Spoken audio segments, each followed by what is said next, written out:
राहत, सुल्ताना और जादुई आईना। मालदा जिला के बाबला भगोदीपुर गांव में राहत और उसकी छोटी बहन सुल्ताना अपनी मां सोहागी के साथ रहते थे।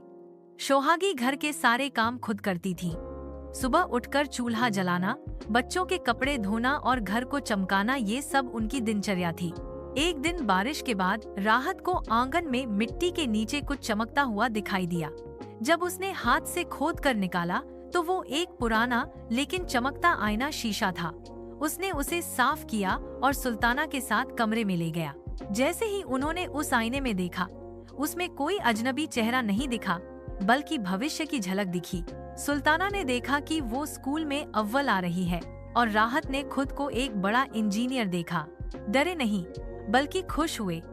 लेकिन तभी आईने में लिखा उभरा, जो मेहनत करेगा वही देखेगा सच्चा भविष्य।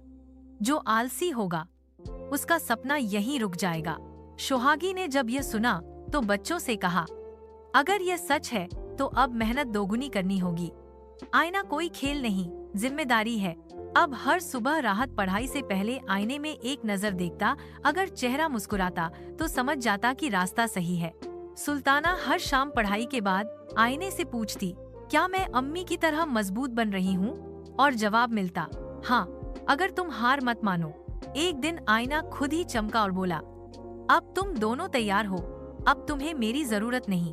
अगले दिन जब वे उठे तो आईना गायब था, लेकिन उनके अंदर एक नया आत्मविश्वास था। अब राहत और सुल्ताना जानते थे, सच्चा जादू आईने में नहीं, अपने मन में था। और माँ सोहागी की सीख सबसे बड़ा वरदान थी। अगर आपको यह कहानी पसंद आई हो तो लाइक करें, शेयर करें और कमेंट में लिखें। मेहनत ही असली जादू है।